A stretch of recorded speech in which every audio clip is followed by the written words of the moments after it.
Stream live from Vision for Africa. Oh no?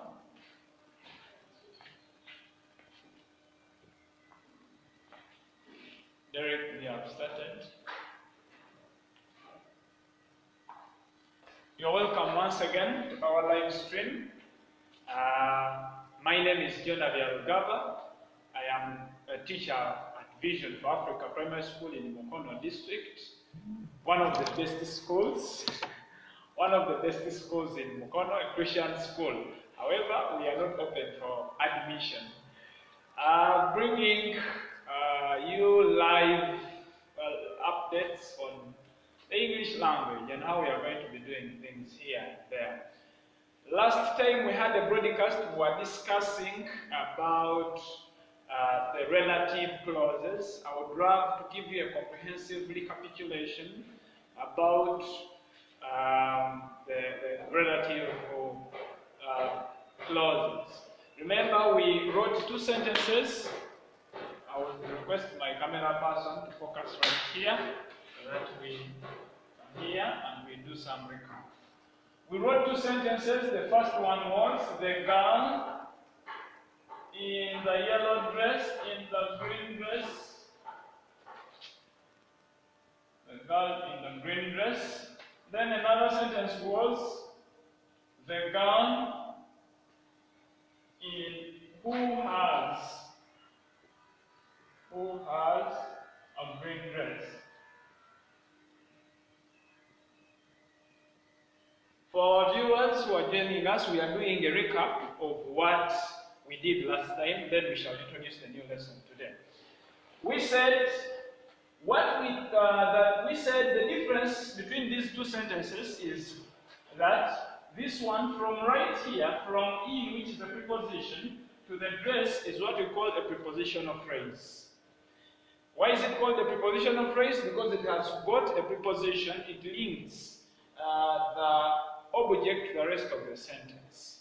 So this one is a prepositional clause which is working as an adjective to describe the girl. And we went to this sentence and we said this sentence has got a pronoun, it has a verb, and it has an object. So this being the subject of the sentence, this being the pronoun, this being the verb, and this being the object of the sentence, this one is a clause. But it is not as any other clause, it is a relative clause. Why is it relative? Because it has a relative pronoun. So this relative pronoun is referring to this girl, the girl, and we said the girl is what we call the antecedent. The antecedent, to repeat, is that thing or something that is being talked about in a sentence. So this is what we did last time, and I engaged you to one. I gave you a couple of sentences. One, to discuss to underline the relative pronoun and later bracket the relative clauses, which you did very well. I got very good feedback in my inbox, so we request you to continue engaging us. Shout out to all our viewers who are tuned in right now and those who will watch the video later on. I encourage you to share this live stream so that many people can join in, and I also encourage you, if you have something you want to donate to the cause, just tap the inbox or just call us on 0753 50 8750 for any inquiries or feedback. Thank you. So today we are going to share about the if sentences. Now these if sentences are sometimes called the conditionals. You can call them if sentences or conditionals. So I am pleased to take you through if sentences. If sentences are used right from baby class.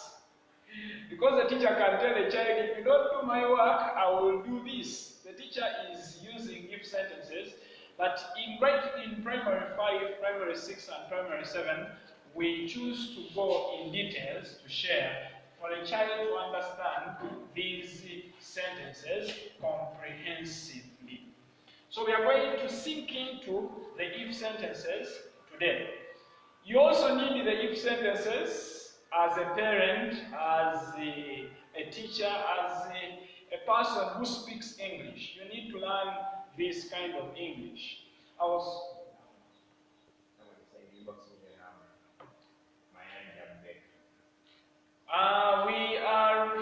I'm Mayanja Beka, my friend. It's been a long time. I'm going to reach you.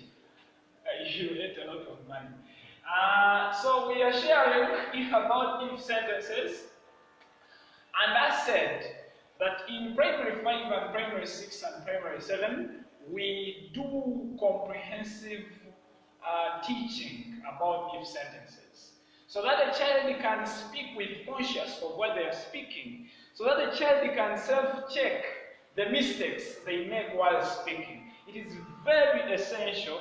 It is a very essential part of English that you get to know which sentence are you speaking, in which context are you using it, so that even when you speak, you can do the self-correction in your head.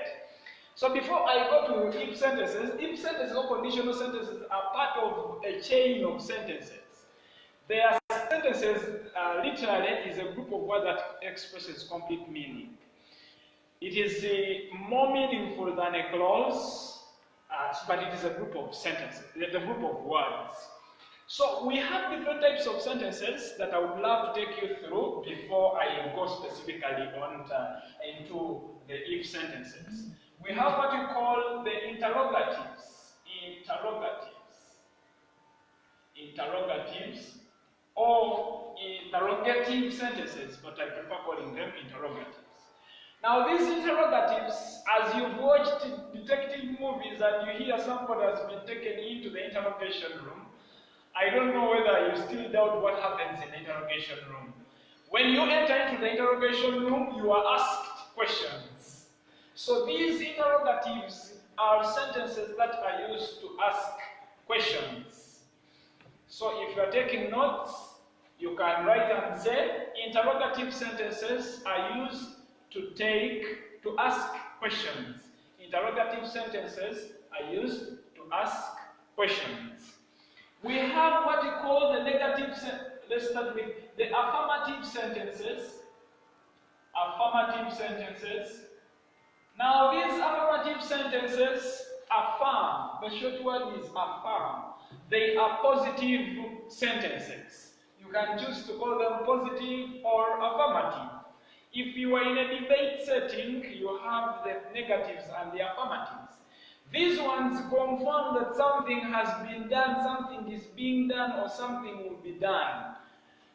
They confirm that something is done, something has been done, or something is going to be done.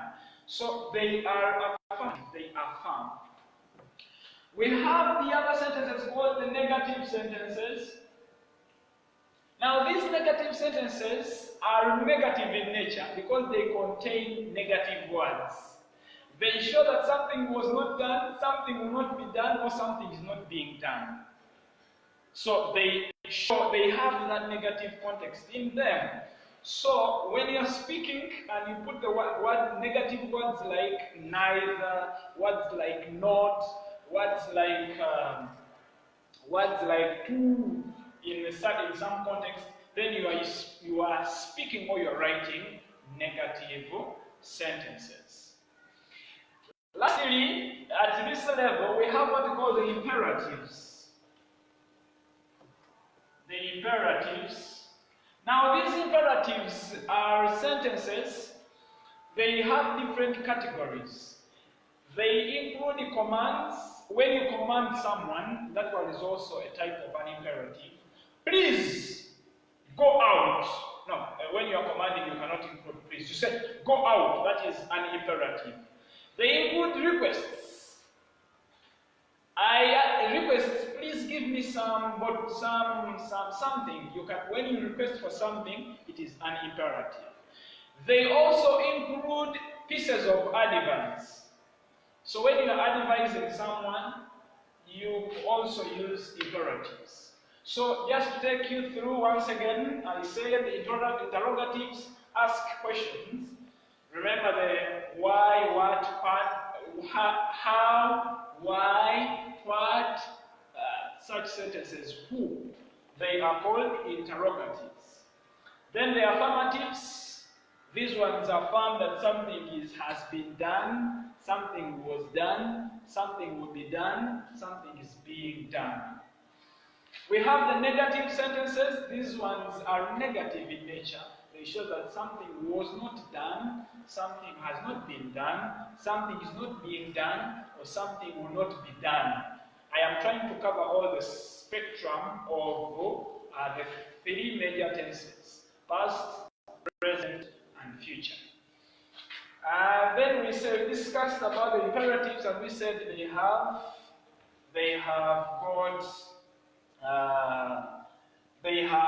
they include commands, they include requests, they include pieces of advice.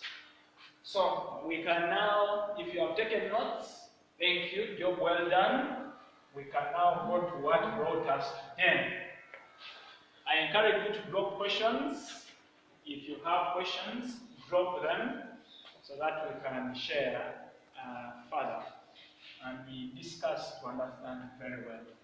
Now, the if sentences are broken into 4 categories. However, the first category is not very famous. This is why I want to start with it. They are broken into 4 categories. There are 4 conditional sentences. If you ask a random child how many if sentences do you know, a random child will say 3. They think there is if 1, if 2, and if 3. Yes, very good idea, basic idea. But we can go further than that. So randomly, the if sentences or the classes are 4. We would say 4. We are going to find out which one is if 4 or if it is rare anyway. We have what you call the zero conditionals. Zero conditionals. Which would, I said, if you don't want to call them if sentences, you can call them conditional sentences. So we have what you call the zero conditionals. Zero conditionals. Now these zero conditionals is what we would call if zero. You must be scratching your head saying, this man. There is what we call if zero. If zero constitutes of truth, general truth. If you are speaking about something true, then that sentence is categorized as if zero. We are going to sink into that. Then we have the first conditionals. First conditional. Second conditional.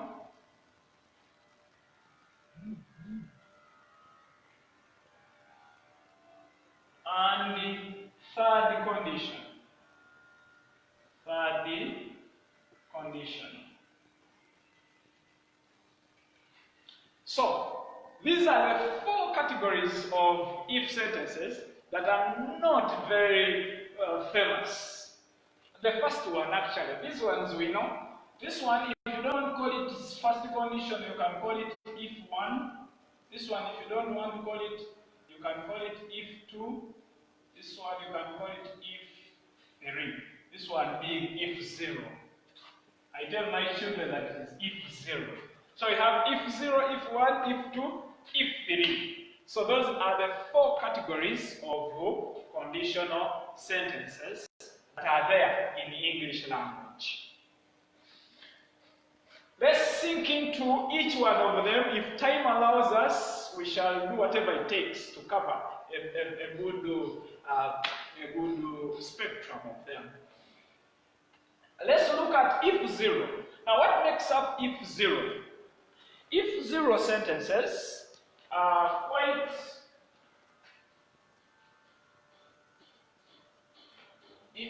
if somebody is asking which class is this lesson, I don't know who is that one?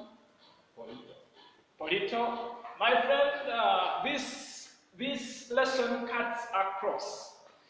It is in primary 5. In primary 5 we do if sentences.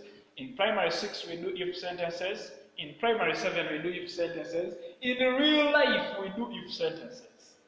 So if you are watching and it's by yourself, this lesson is also beneficial to you because you will be speaking from an informed point of view. Thank you very much for engaging. Continue asking questions. So let's go to if zero. Zero condition. Zero condition. Now the reason as why they are called this word conditional comes from the word condition. There must be a condition for something to happen.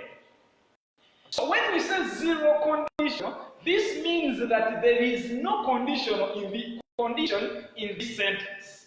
I don't know that you understand very well. If you don't understand, if you have not understood very well, feel free to ask for more explanation. I said and I repeat, the word conditional comes from the word condition.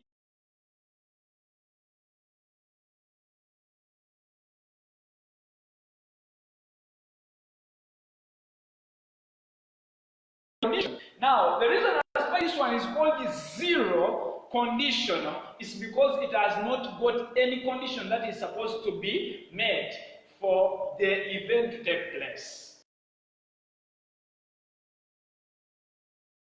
Met, then it is said to be a zero conditional sentence. For example, if you fire, this examples for our friends who are taking notes. Examples. If you touch fire,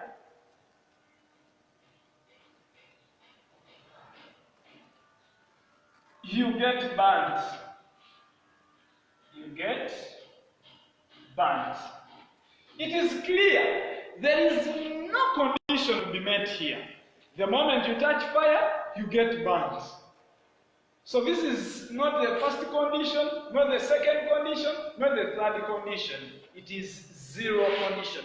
There is nothing like a condition here. This is why we say it is zero conditional sentence.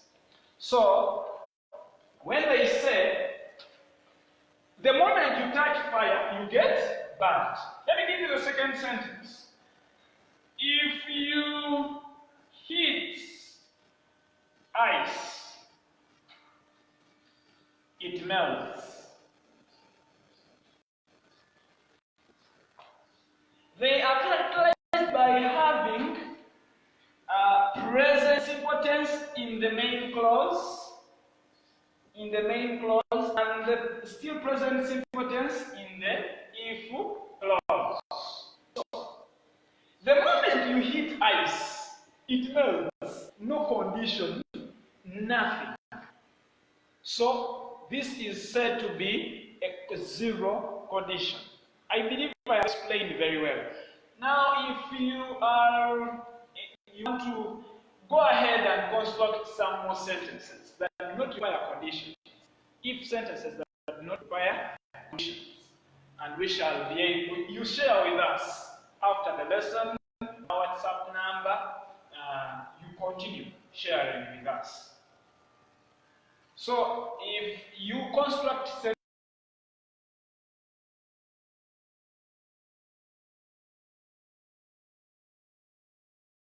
finished zero condition, so we are supposed to go to if one, which is the first conditional, and we see. But continue constructing more sentences in this same line. If you have not understood something, feel free to ask. We don't know everything, but we shall try our level best to explain as much as we can. So this was zero condition. Let's talk about if one.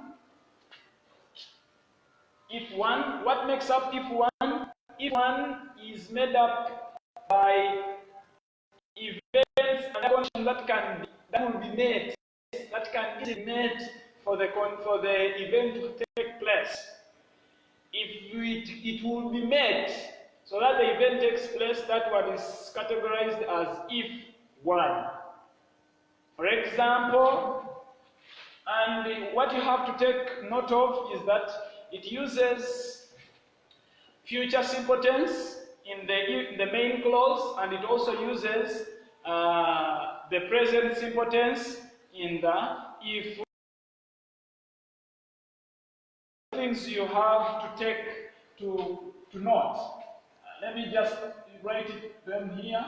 It uses the simple the present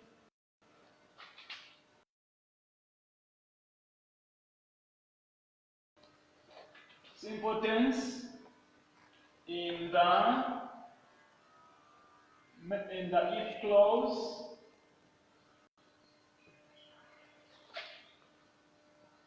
and the future simple tense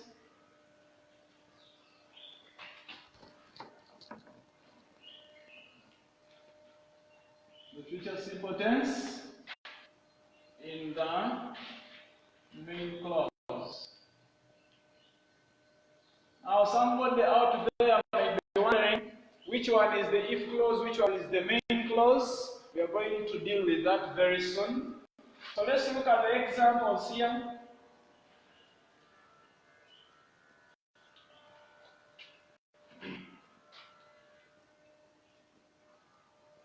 If they find a vaccine for COVID-19,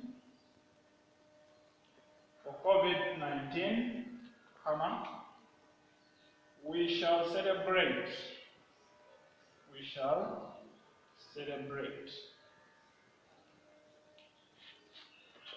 Now, these sentences further broken into two categories or two parts. We have what you call the if clause. The if clause is that clause that has the word if. So this one from here up to here is what you call the if clause. Then this one that has the condition, rather that has the event that will be fulfilled, then is called the main clause.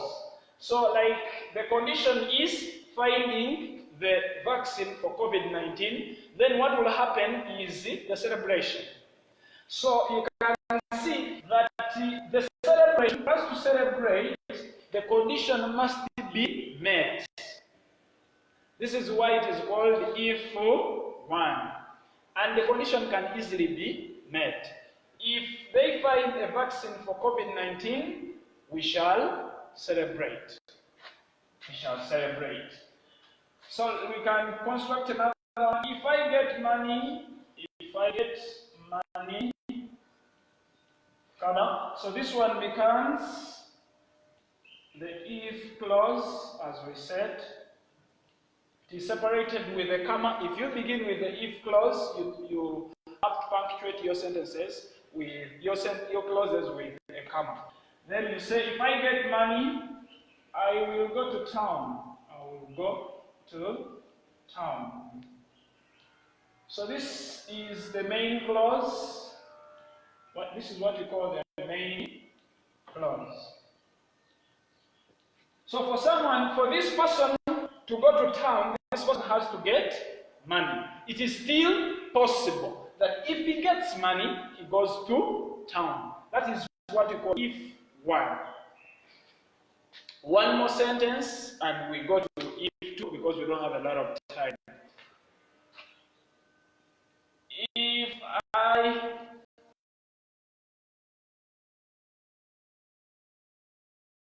you can also begin your sentence with the main clause and you end with the if clause. The only special thing with this aspect is that when you begin with the main clause and you end with the if clause, you don't need any punctuation apart from a full stop at the end of your sentence.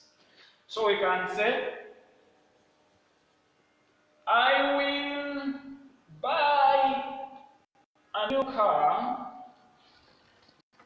if I get more money. More money. I'll buy a new car if I get more money. This means that for you to buy a new car, you must get more money. The condition is that you must get more money so that you can buy a new car. But the only special thing about this one is that we have chosen to begin with the if. We have chosen to begin with the main clause and then we ended with the if sentence. So we don't need a comma here. But when you begin with this one, the if clause, then you need a comma immediately after the if clause for you to introduce the main clause. Thank you. We go to if two.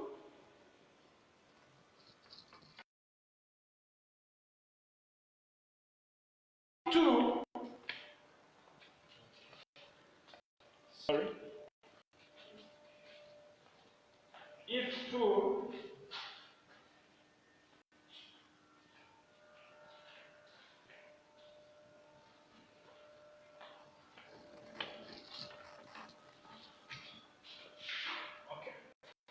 we are sorry for the lapses. The network isn't stable, but we hope we shall stabilize. So stick with us. We hope it shall stabilize. Let's look at someone requested that we don't use the upper part of the chalkboard. It is okay. I hope here it is clear. If two. Let's look at if two.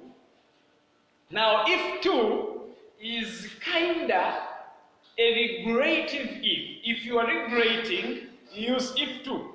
I've often heard people regulate and talk about different things that they missed, and that is the if two. My teacher in primary 6 used to tell me, work hard that you may not use if two. Work hard that you may not use if two. And number two, if two is also used to talk about things that are impossible. Things that cannot be.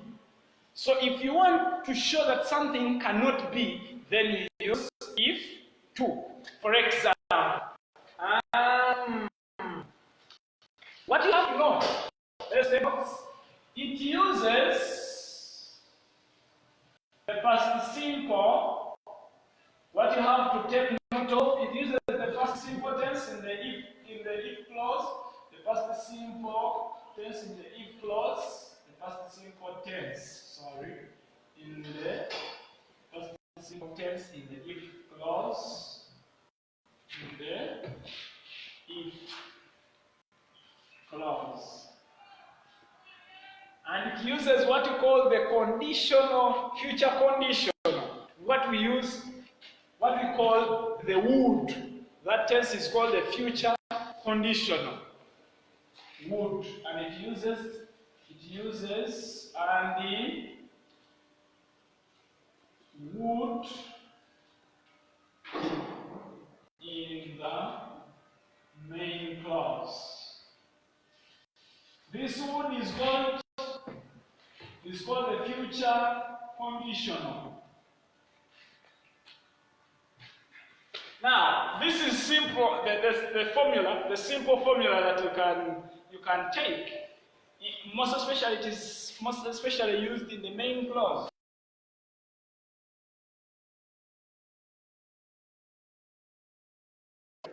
Okay. So let's look at examples. I love to use the examples that we used. If I get money, I don't want to use this one. It will be really sad if we put this one. If you can even unsubscribe, so we can use this one. If I get money, I will go to town. So because you have not got money, so you cannot go to town. So we say, if I got money, remember we said that it is the past simple tense that is used in the main clause. So you say, if I got money, I would go to town. If I got money, I will go to town. But someone will ask, did this person get money? The answer is no. Did this person go to town? The answer is no. So this person is speaking that if he got money, then he would go to town then. But right now it is impossible. So this is why I told you it is discusses more so impossibilities. So if I got money, I will go to town. I will buy a new car if I get more money. So in this one will be, I would, the wheel becomes wood, I would buy a new car if I got more money. I would buy a new car if I got more money. This simply means that this person did not get more money, so this person did not buy a new car. The condition then was not met. So the anticipated event did not take place. Hope it is clear. The condition then was not met, so the anticipated event did not take place. That is if 2. I will challenge you to construct the following. Change. They cannot say change in exams. They don't usually say change the following sentences into if 2. They usually say rewrite the sentences below, or rewrite this sentence using would. When the sentence has been constructed like this, they will tell you rewrite the sentence using would. So I will also say rewrite the sentence using they will say using would. When you see in an exam that they have told you to write a certain sentence using would, it should keep coming to mind that they want you to write that sentence in if 2. Remember, if 2 uses the past simple tense in the if clause, and it uses would, what we call the future conditional, in the main clause. So I'll give you the sentence: if the bee stings you,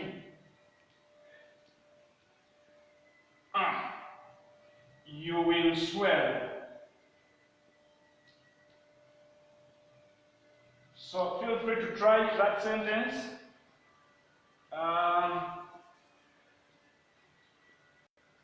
I will visit my grandmother. Oh, you have begun with the if clause, so you don't need the comma. Or rather, we have begun with the main clause, so we don't need a comma. I will visit my grandmother if my father, let's say if my father gives me money. My father, should we go back? My father gives me money. My father gives me money. My father gives me money. So you try those.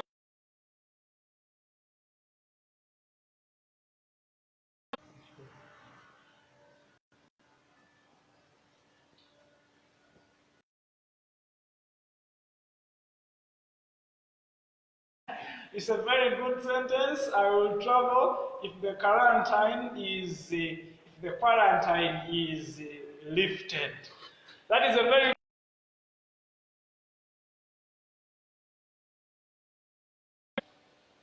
okay.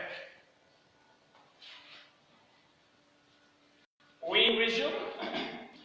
So try those sentences. If you learned, there is a book called English Essential Grammar in Use.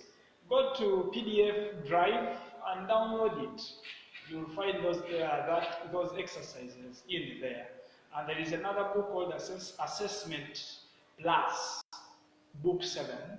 It is an Indian book, but it has very good work in there. I believe on page 179. So you get it, download it, and do more practice. Do more practice. So with that, let's go to if3. Something really important. Something really important that we have not shared about if2. When we are talking about impossibilities, completely impossible things, then we use helping verb were. For example, if I were God, here it means that you can never become God. You are not God, you will never be God, and you can never become God. So if you're talking about things that are totally impossible, then you use were. If I were God, I would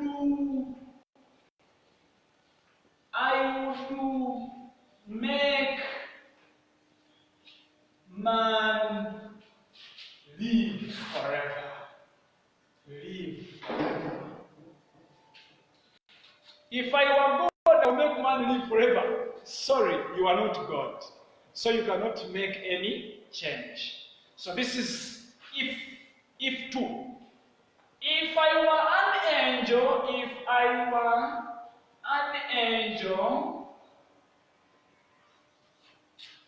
would fly. I would fly. If you got a chance to become an angel, you would fly. Unfortunately, you are not an angel, so you cannot fly. This is if2. But if we talk about cases where there is a slight chance of was. For example, if I was an American, I would be rich. Yes, it looks impossible, but there is a chance of you becoming an American by registration, by naturalization. There are very many ways that you can become an American, even right now.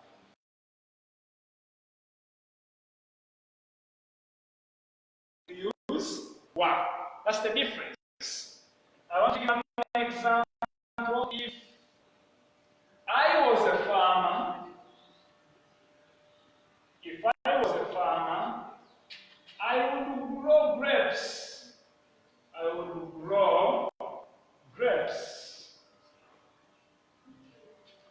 Right now I am a teacher, I am not a farmer, but I can wake up and become a farmer. This is why I use helping verb was. But once you talk about something that is totally impossible, then you use were. For example, I want to give one last example using were. If I were a lady, can I become a lady? The answer is no, I cannot. If I were a lady, I would do makeup daily. So, sorry to me, I am not a lady, so the condition cannot be met. So this is the difference between these two. If you're talking about something that is totally impossible, you use helping verb were. If you are talking about something that is possible, you use was. Those two things. For candidates, they are serious points that you need to note. Serious points that you need to put in consideration. We are going to lastly talk about the if3. Hope I can do it, the chalkboard. More work. Yes, Derek, we have people asking questions. No, they're just watching here.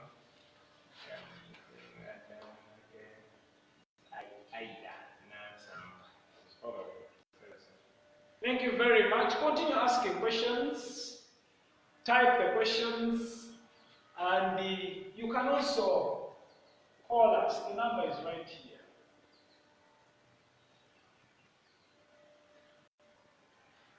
The number is right here.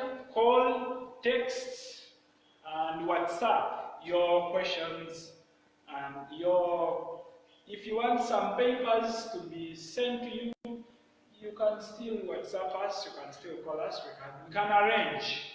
Still, you can also call us to send us some airtime for MBs. Still fine, shall welcome it. Okay. Let's look at if 3 as we wrap up for today. If 3, it uses the past perfect tense,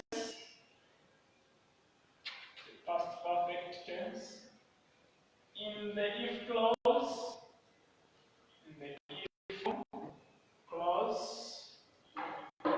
and the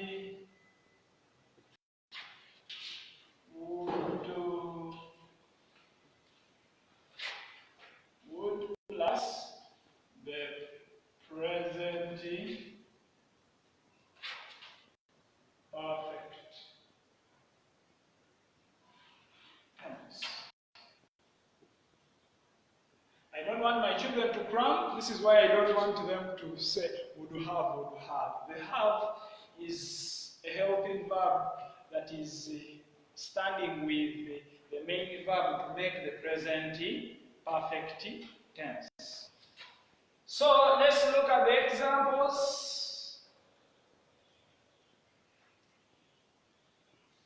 We go to our sentences, the ones that we constructed. The first one is, if I got money, or if I get money, I will go to town. If I get money,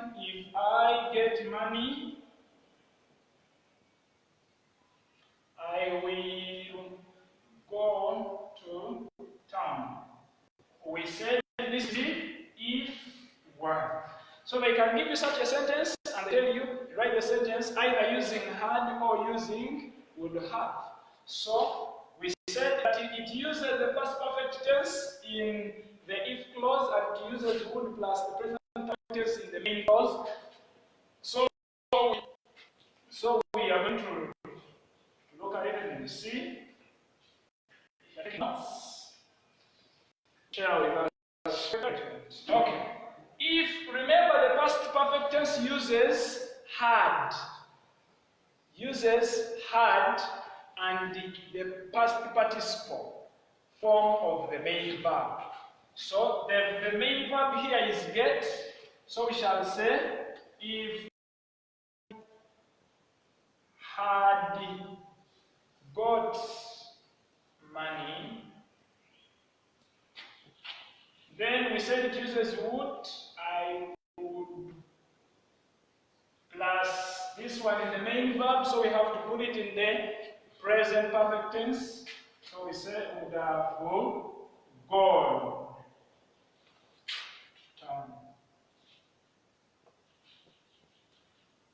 This is if 3. From if 1 to if 3. You must check. This is what you call the past perfect tense. It uses only one helping verb, had plus the verb in its past perfect.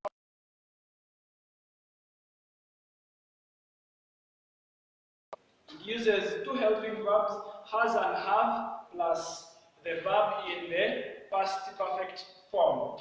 So it makes would have gone. So this is the main clause, this is the if clause. Hope you can understand very well. So the other sentence was, if I will buy a new car. I will buy a new car if I get money. If I get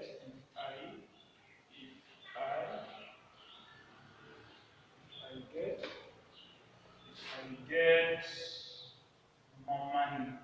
So that's the first number. I want to type it here. Yes. The number is in the inbox, 075.